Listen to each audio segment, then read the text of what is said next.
Kenan's Song of the Ten Columns.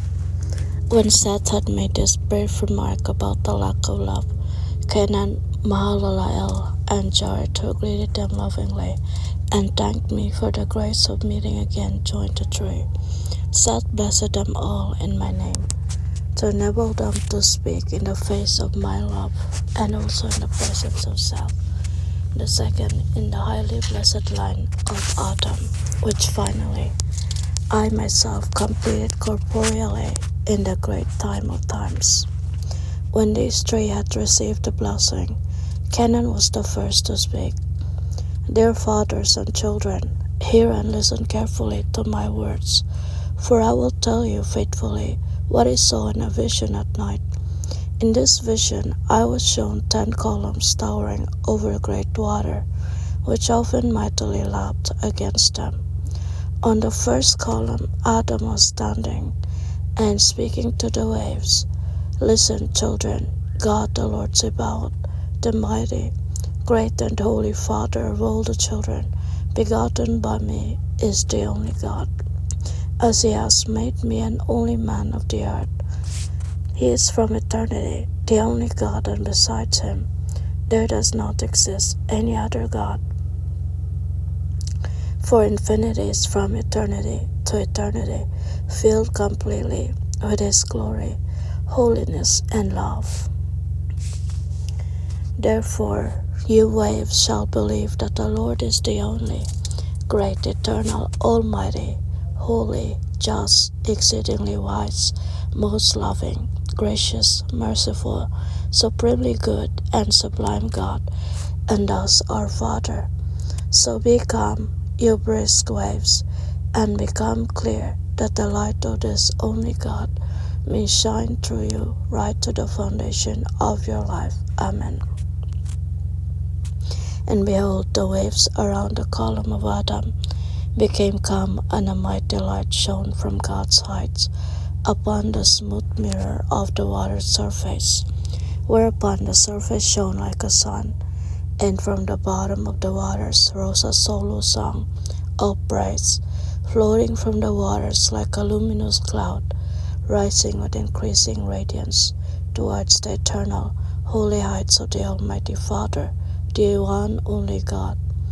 And here further, dear fathers and children, what I have seen in my vision at night, not with the eyes of my body though, but I saw this enraptured with my spiritual eyes.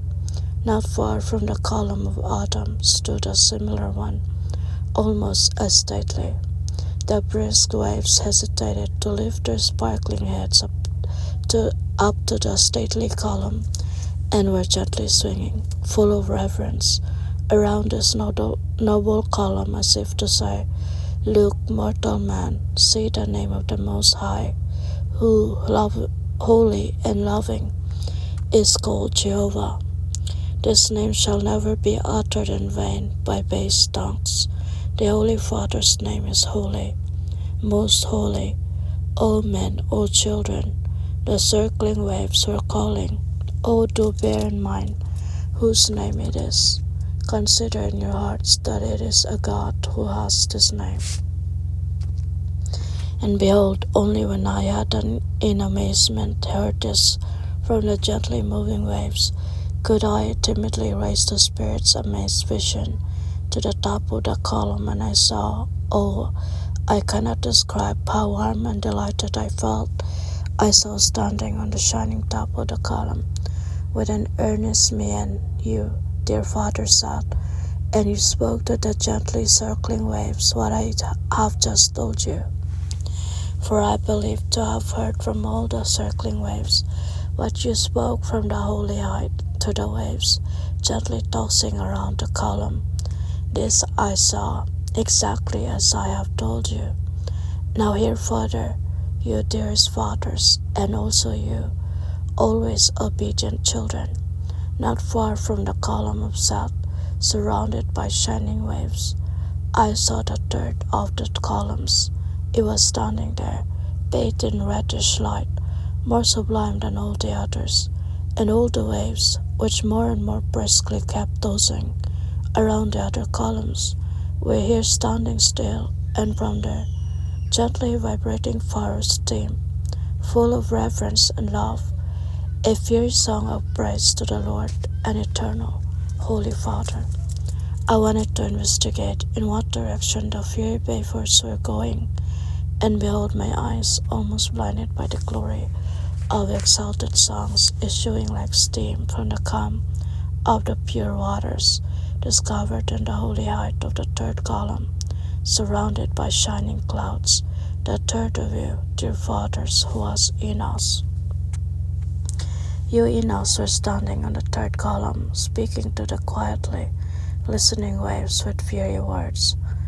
Oh, listen, all you waters of the earth, hear the words from the height, and listen to the sounds of the holy speech.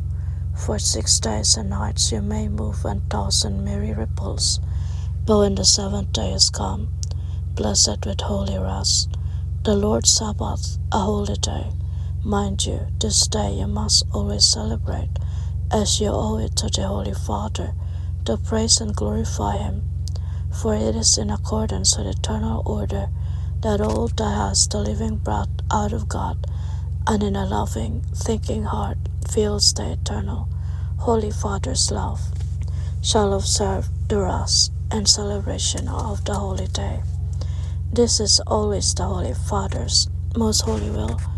For 6 days all the waters may work, flow and toss, but only the holy Sabbath there shall be holy rest, wafting like fiery clouds loftily above the silent, listening waters, inviting them to the celebration. Listen, you dearest fathers and obedient children, to what I have here told you, faithfully and exactly as I have heard it, and continue to listen patiently, beloved fathers, and also you children who love us. What wonders of divine love and shining grace I have furthermore faithfully seen with amazed eyes of the Spirit of fathers and children, as you are seeing and hearing me in my zeal, telling you of my visions. Truly there I was standing in this vision, bathed in the reddish light, as the fourth on an only little less stately column, which was like the first three, radiantly surrounded in all directions by the brisk, circling waves. Amazed at this so suddenly exalted position, which I occupied much like the fathers, I noticed with sadness that further and further away from the column, the waves kept getting darker and more turbulent, and in countless places in burning zeal lifted restlessly their foaming heads like smoking mountains high above the column on which I was standing, full of sorrow and anxiety, as if they were disobedient, naughty children, endeavoring to overturn the column of both the father and the mother, abusing it in its fall with blaspheming tongues and stamping it with their feet, to which masses of smothering dust of the blackest ingratitude were sticking. When I had looked at this for a while with a bleeding heart, there suddenly arose out of the column a mighty storm, raging like hurricanes over the foaming heads of the rising waves. And behold, this mighty storm, issuing from the column, had not lasted long when the raging waves, impelled by the punishing force of the hurricanes, settled to a blessing calm, only here and there, not unpleasantly interrupted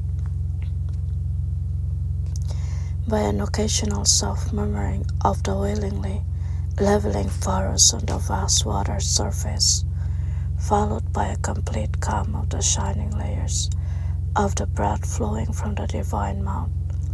And when the mighty love of the eternal, Holy Father had with such amazing means faithfully achieved the complete blessing calm, a beautiful sound began to flow forth from my mouth, and it sounded like holy words streaming from the loving heart of the holy, eternal Father from the heights of heights, of the eternal light of lights and the endless, shining spears pouring in abundant, shining streams powerfully and far across the endless, listening surface of the great waters. And as I heard it, I faithfully tell you the meaning of the glorious sound of this divine voice. The meaning was beautifully and wondrously expressed in the following way.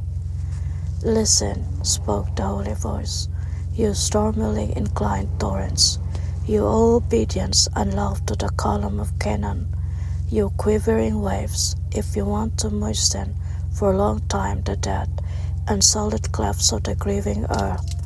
But woe betides the waves which tend to rise and foam, if they should ever rise above the shining column of Canaan. However high they might rise, I shall through the eternal power of my wrath and burning anger harden and solidify them to yawning mountains, for their temporal as well is spiritual eternal torment in the burning pit of my eternal curse. But the quietly obedient waters shall soon out of my mercy temporally and eternally enjoy the surging in the light of the eternal love of the Holy Father of fathers in blessed, brisk and happy flood streaming towards the seas of eternal life. So rise above the holy, shining column of Canaan. This is the will of the eternal, holy Father of fathers, and judge of the raging waves of the seas of life, in endless rows and fierce streams out of God. Look, most beloved fathers and you loving children, I have seen this with my inner vision exactly, as I have told you faithfully and truthfully, full of wonder and through the higher working of eternal love in God and out of God. And listen further what wonders of divine love I have seen, with amazement so clearly as if these unusual things were substantially standing before the keen, open eyes of my physical body.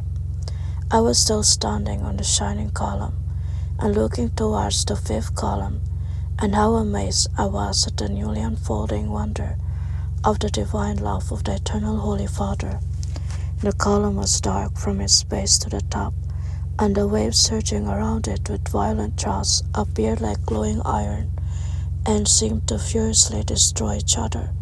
Death was rushing and raging through the glowing depths of the angry waters and, seized by the glowing rage, wave upon wave solidified.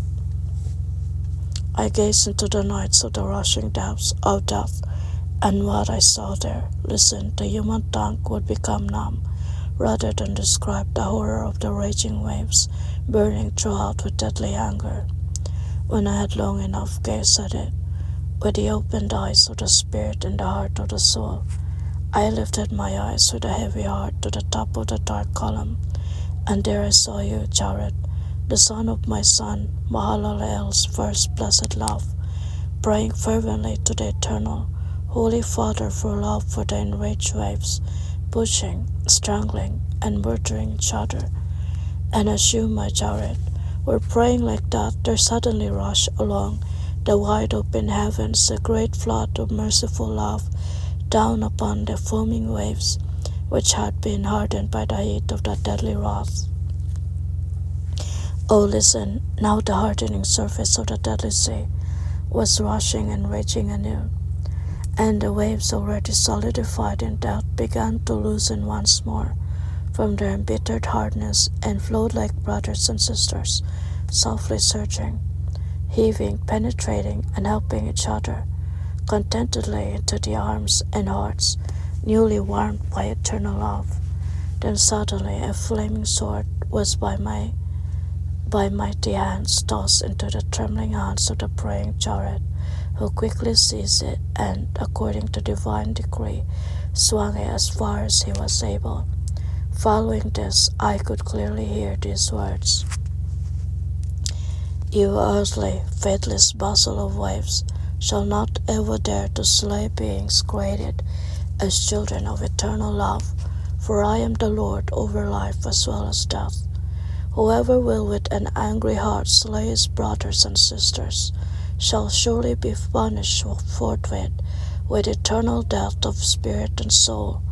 Therefore let no one knock or beat or curse or murder, or slay another. For I am the Lord and mighty God of life, and temporal and eternal death.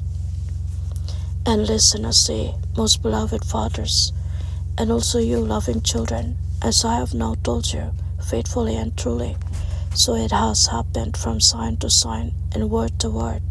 Having heard and clearly seen this, I looked towards the sixth column where I saw, O listen, beloved fathers, and also you loving children, O the fearful tongue of Canaan, before your searching eyes stretched to tell you of the horror which I, your Canaan, had to see take place at the sixth column.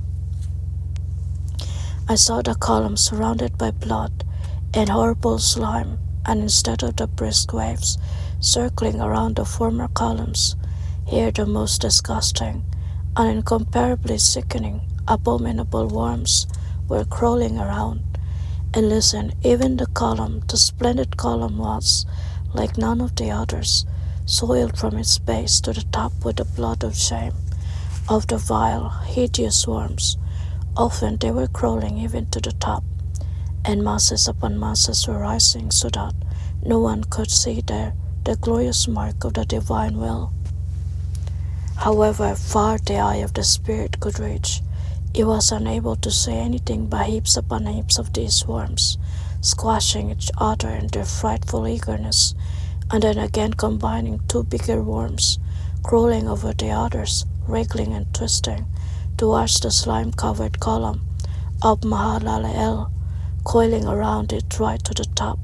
They wanted to deprive it of its divine form, by which the holy will of the eternal Holy Father is to be proclaimed to the peaceful waves of the great waters of life, in the endless sea of the holy love in the eternal Holy Father's heart. But hear what then happened. Suddenly the glowing heavens were sounded, the sun lost its light, and also the moon could no longer gently dispense its fateful shine, nor could the stars, for they were falling in countless numbers from the crimson glowing sky. And listen, when this had happened, countless dead from all the depths of the stinking slime began to wail and scream, "Oh, cover us up, all you broken stars, that we may not ever see the face of Mahalaleel, who has come in the name of the eternal, angry God, as a scourge to punish us poor worms who are clinging to the high and glorious column." When these cries had risen from the dark depths of death, the heavens burst, and from their open cracks, mighty streams of the divine fire were pouring upon Mahalaleel's column. But Mahalaleel, enlightened by the Spirit of the Lord, said, "Listen, you stinking waves in the shape of worms. The love of the Lord is eternal, holy and pure. Therefore you shall also not practice unchastely. The time has come for a holy fire from heaven to wash you, stinking worms, in the eternal fire of wrath, if you do not beforehand wash yourselves to become peaceful, brisk waves filled with the light of love and grace." 2nd October 1840. And when these forceful words had come from the fiery mouth of Mahalaleel, under constant flashes of lightning and accompanying thunder, the heaps and masses of worms began to sink down, and having reached the level ground, the hideous sickening forms flowed like metal in the sparkling fire of the dark, powerful forge, in initially still clouded, but gradually more and more clearing waves and peaceful currents. And here thus order, glorious order, had been restored, and I eagerly let my eye rove to endless distances across the whitish surface of the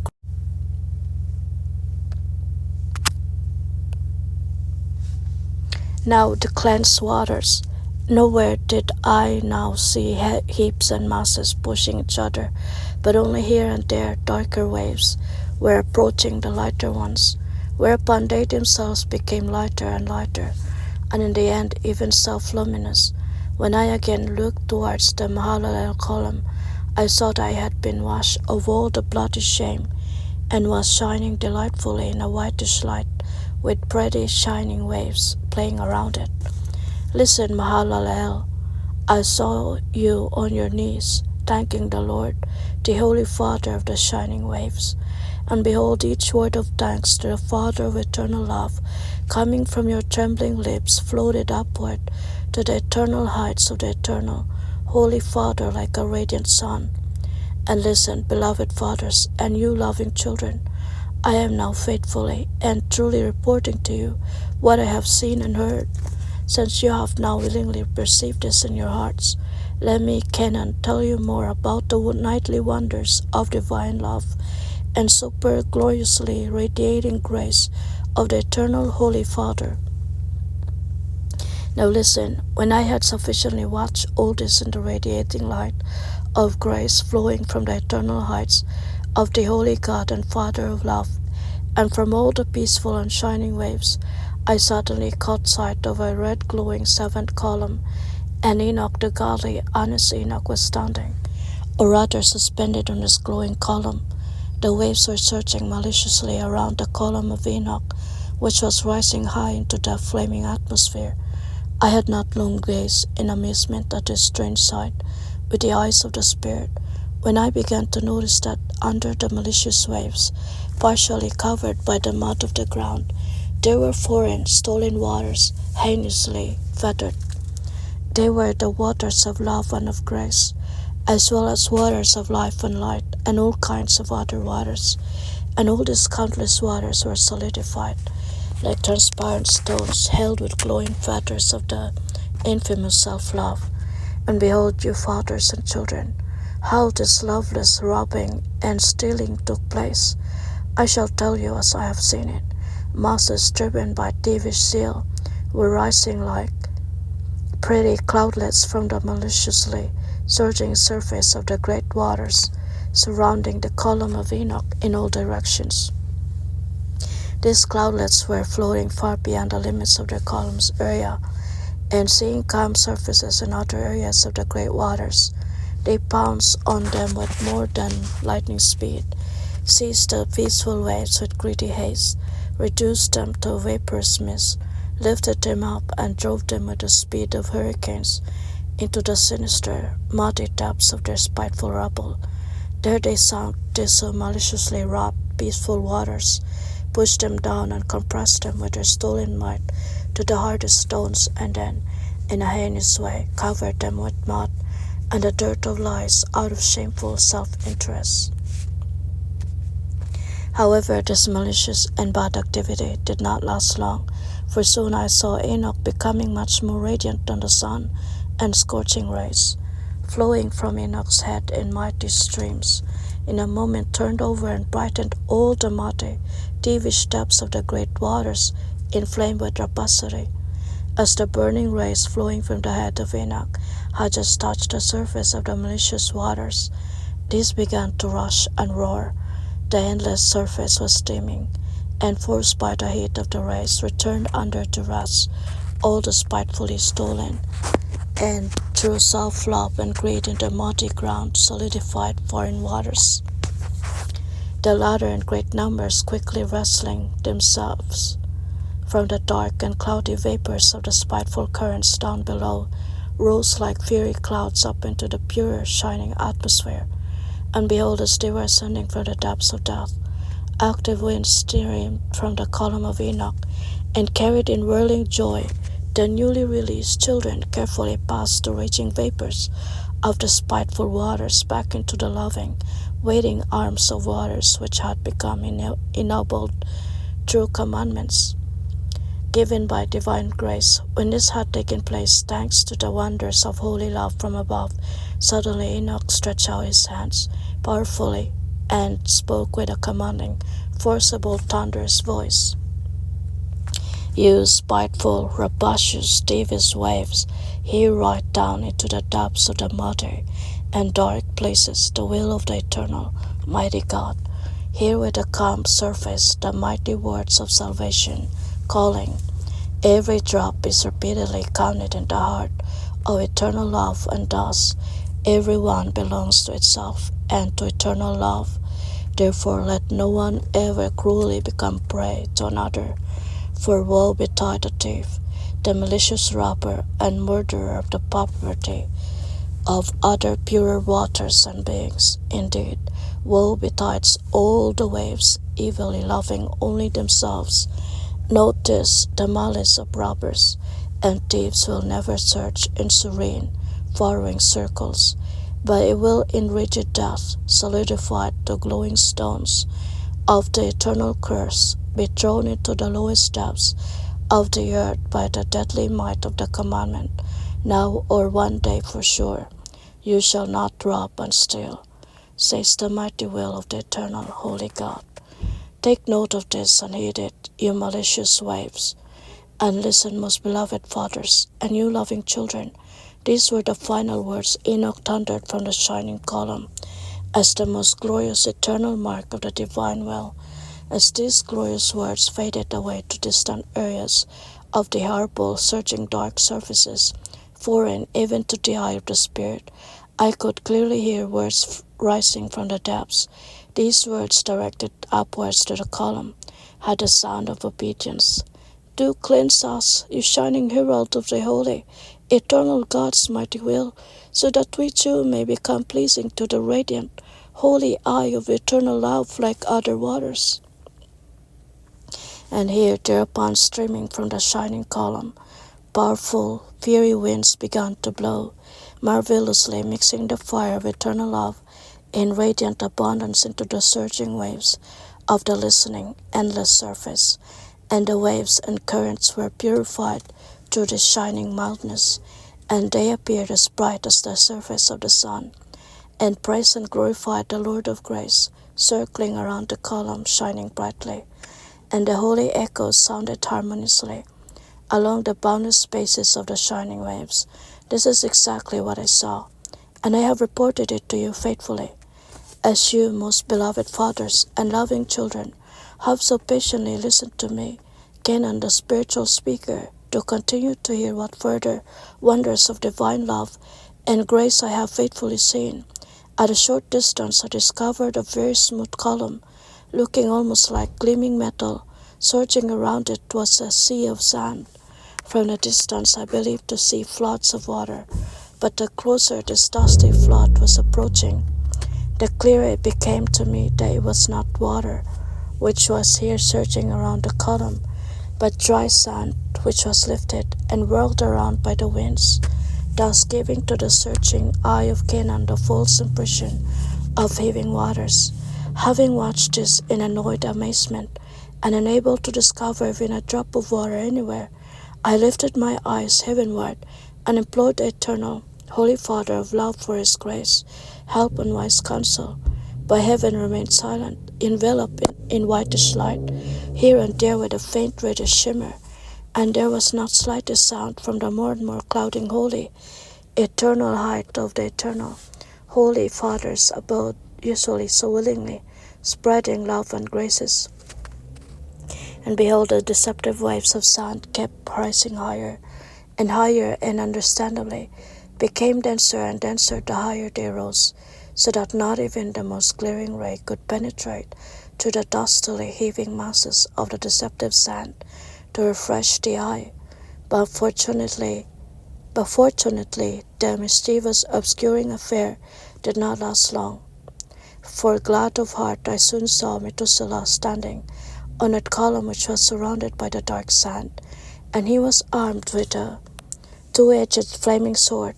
He was blindfolded with a linen bandage soiled with glittering dust, and his ears were plugged up with sticky resin.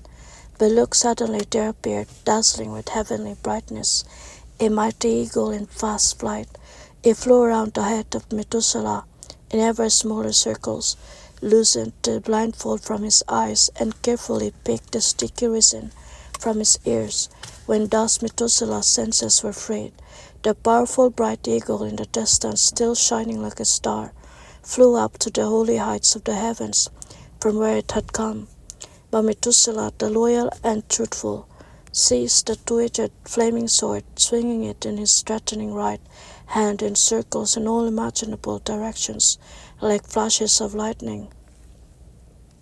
And while he was swinging it with zeal, flaming shining tongues were detaching themselves from the flaming sword, like gleaming sparks from an intensely burning resinous trunk of the timber growing in abundance at the foot of the mountains. The countless tongues were flying with the greatest possible speed in all directions across the endless dusty surface, causing with the might of their fire chaos on touching the deceptive sand, and it was not clear what good could have come of this. With great expectations I watched this peculiar scene, how for quite a while the flaming tongues were mixing with the deceptive sand, yet the long wished for result was nothing but sand which had already turned white from the burning heat. But look, in the middle of such longingly waiting wishes arose Methuselah, looking extremely stern, and he began to powerfully preach the most holy will of the eternal, most holy Father.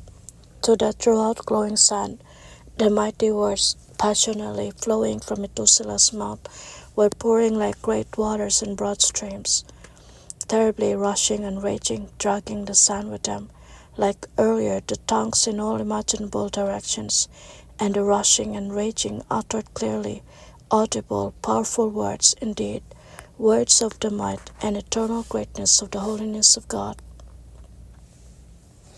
And hear, you fathers and children, these were the words, you futile dust, hear the will of the holiness of God.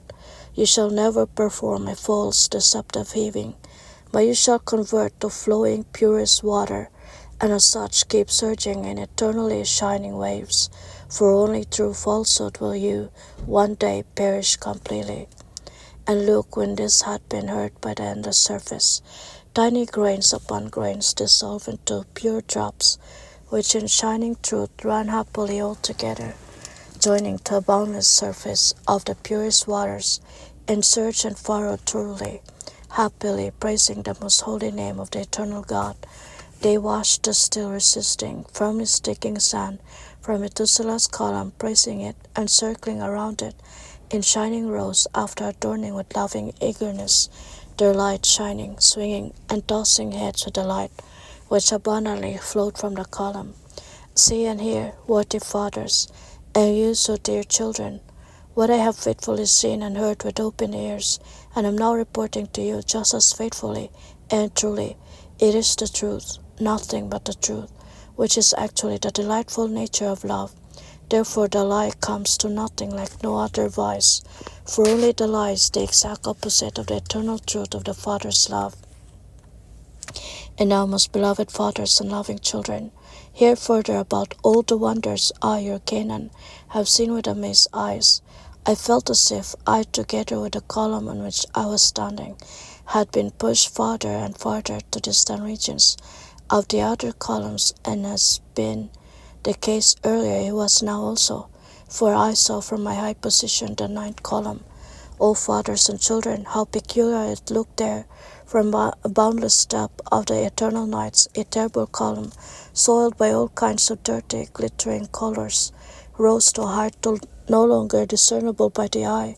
No surging of waters or any dusty sand, nor any stirring and striving of any nameable beings could be seen. Only eternal night silently surrounded this mottled, endless night column. Seeing this terrible, endless, and lifeless desert, I thought, whatever can this mean? For whom is this endless column standing here?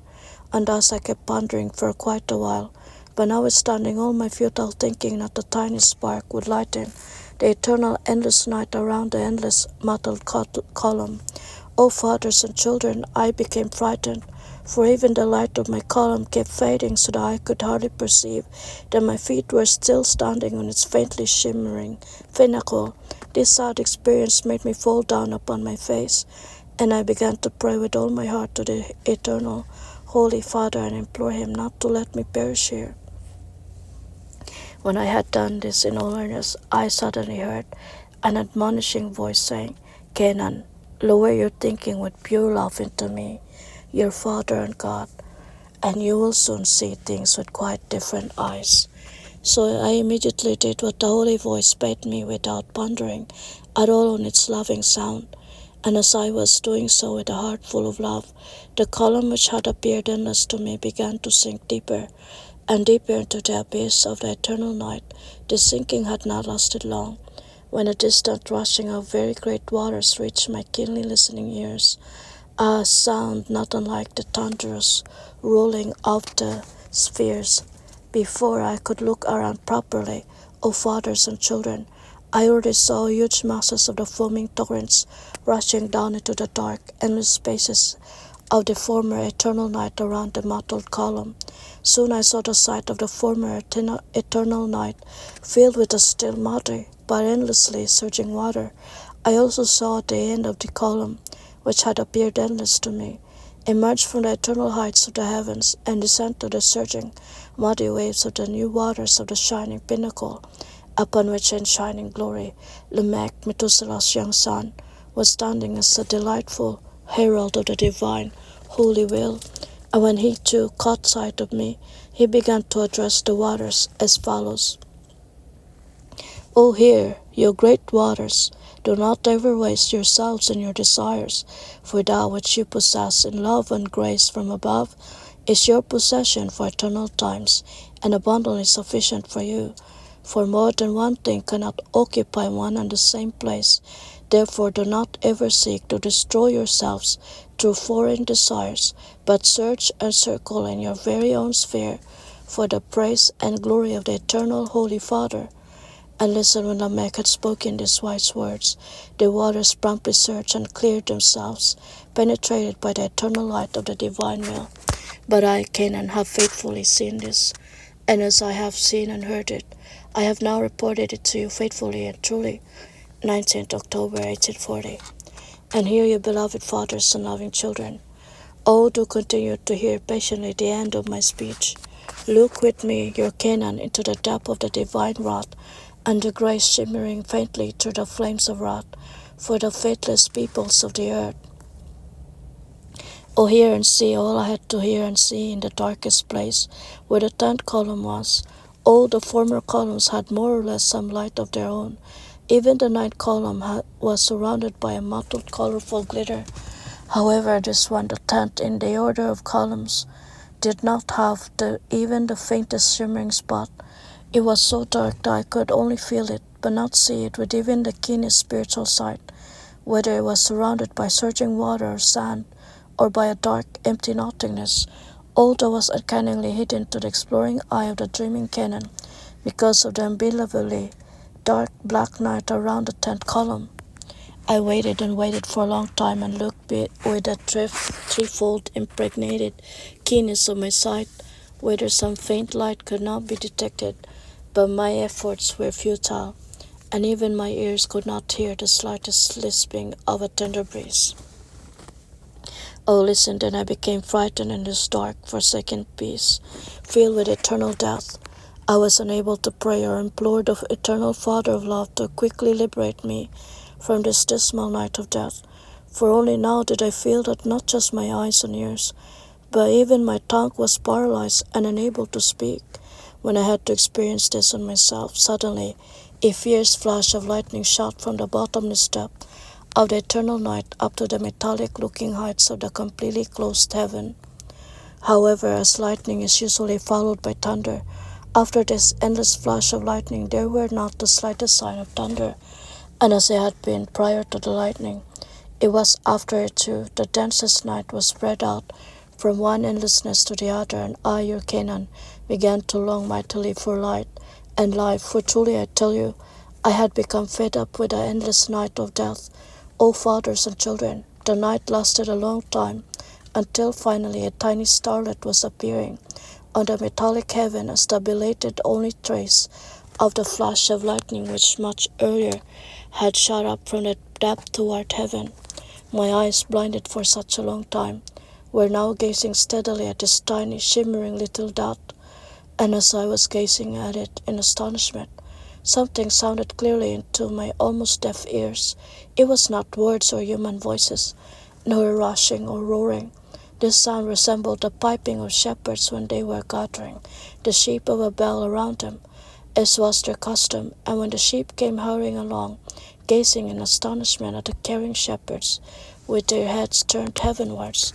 Only the piping I heard clearly, but I did not see anything of the sheep of a bell.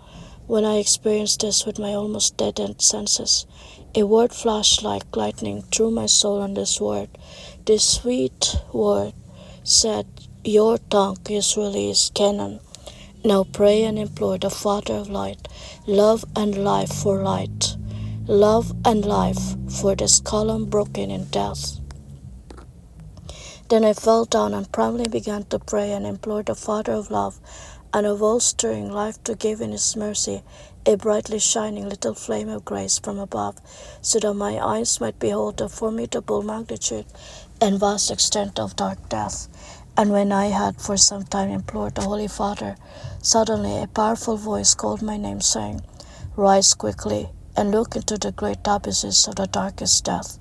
Here at the spot of the 10th column, broken column, adultery is denoted, destroyed, by which the lower half of love is lying spread out in the deepest abyss of death, whereas the upper half of grace is hanging on the endless, brazen arc of heaven, and will not descend to the broken pieces before the base of this column is cleansed of the dirt of the serpent.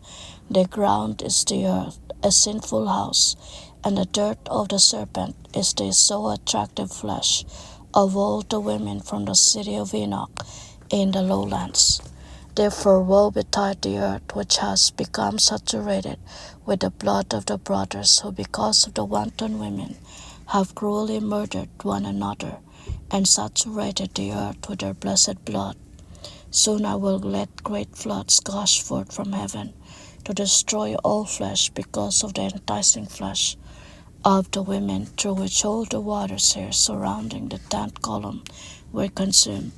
Oh, do make a show, you splendid, enticing flesh of all the women, as the most insidious children of the dragon. Oh, make a show, you alluring food of worms from the pit. You stench on my honor. You bathe and wash yourselves daily in the best water, prepared with all kinds of herbs and spices, rubbing the finest oils into your skin to make yourselves even more enticing, so that you may seduce the eternal Holy Father's children.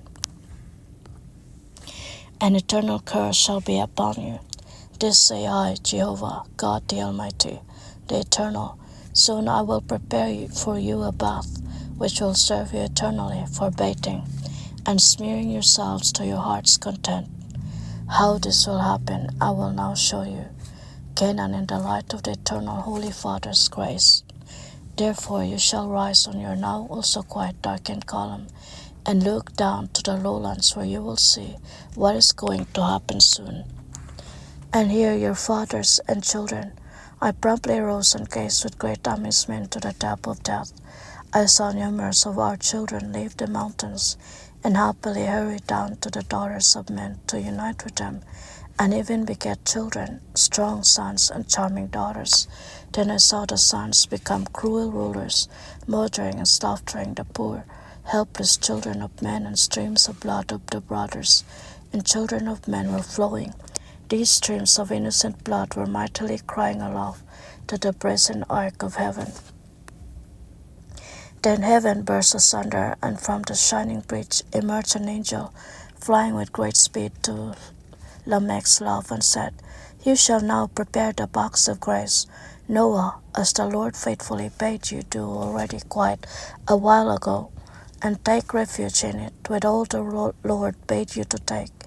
For behold, already the curse-laden earth is burning in countless places, ignited by the judging wrath of the eternal God. As you can see, the accusing blood has now mightily shaken the grace of heaven. Therefore the Holy Father has resolved to wash the earth of this curse, and thereby to fertilize it for a better race, which will soon go forth from you. His Noah, the only one who has remained faithful. And behold, you beloved fathers and loving children, when the shining angel had in his hurry spoken thus to the love of Lamech, the brazen arcs of heaven suddenly burst asunder, and from the yawning chasms and fiery crevices were gushing forth enormous torrents of steaming water, as the eternal Holy Father's grace, to extinguish the fire and one day redeem the guilt on the sinful earth. When the floods began to fill the low places of the earth, I saw countless generations emerge from them, and lamenting seek the heights of the mountains. I saw the most attractive women with the whitest bodies, The daughters of men, fearfully and exhausted with bleeding fingers, climbed the most rugged crags, and there on dizzy heights stretched their bleeding hands towards the yawning cracks of the fiery heaven, and cried in desperation for comfort and help. But all their crying was in vain, and with the floods with which ever increasing force were gushing along the yawning, fiery clefts of the present heaven, fiery whirling winds pushed with great force the most tender human children, burning and singeing them from the so laboriously climbed crags of the mountains down into the raging torrents as a lamenting food of death. The fiery winds, as soon as they had here and there cruelly freed the crag of the mountains from the tenderest, whitest, and most attractive flesh, kept raging and calling with gruesome scorn. So bathe and wash and smear yourselves, you infamous, enticing food of the devil and his helpers. Adorn yourselves in the fragrant arms of eternal death, and receive the award for your untiring efforts, which cause all the generations of the earth to fall, beginning with Adam right to the last inhabitant of the curse-laden earth, and walk the deadly path of the old enticing flesh. Thus called the raging fiery winds whenever they had freed one or the other sheltering crag of the laboriously climbed heights and ridges of the mountains.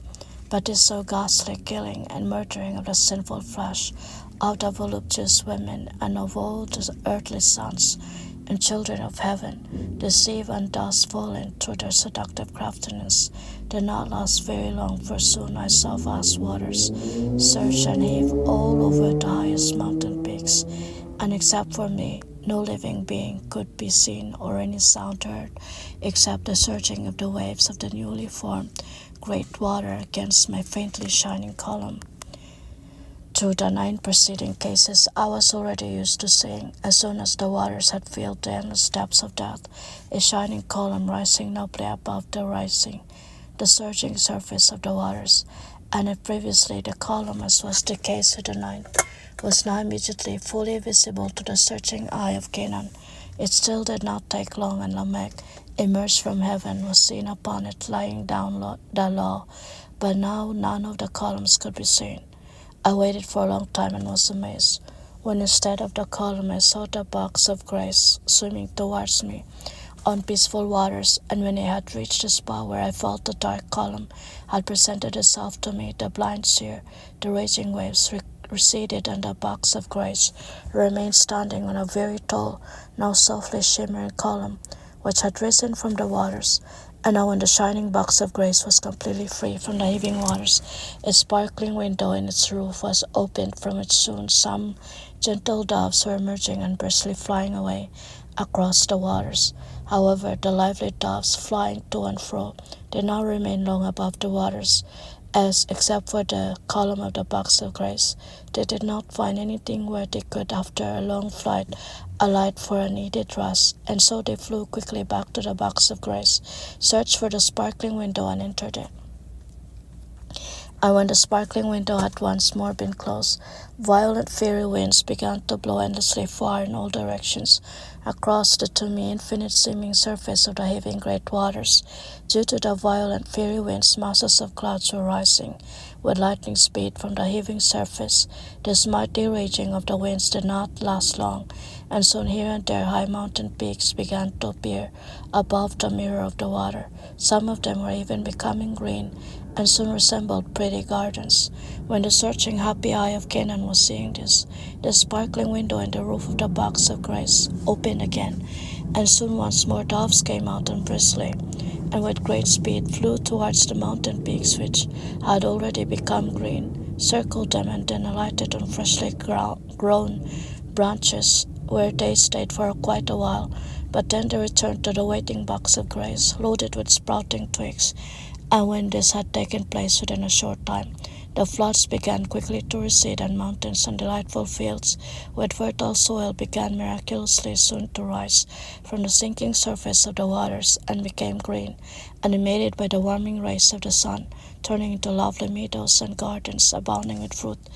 At the spot of the column, land was miraculously growing all around the column, rising higher and higher, until the box of grace came to rest on the sprouting earth, And look, the window in the roof of the box of grace sparkled once more, and a large flight of lively doves flew out of it with great speed and probably never returned to the open window in the roof of the box of grace. Then Noah, the love of Lamech in the box of grace, saw that the waters had completely receded and began to open its doors to let out all the saved animals, and gradually also his children and women, when with quaking hearts and trembling feet they had stepped upon the sprouting earth. Excuse me.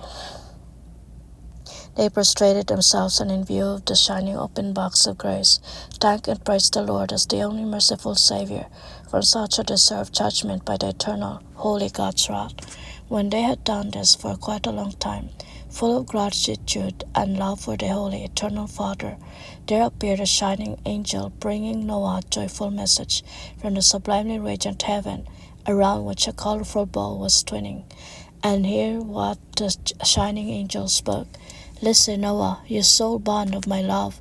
From you I will one day awaken the seed of life, which will powerfully rescue from death the countless prey it has swallowed, as I am sorry for the flesh down there, under the now hardened floods of sin.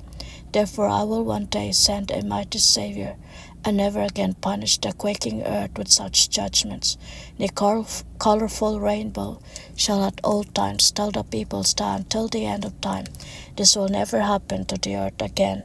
But what will happen then is known only to me, the eternal Father. And listen, you beloved fathers, and also you loving children, this is all I have seen and faithfully heard, and I have truly passed it on to you. You wisest fathers and children full of love may interpret it, for the meaning of such strange dreams out of God is hidden from me.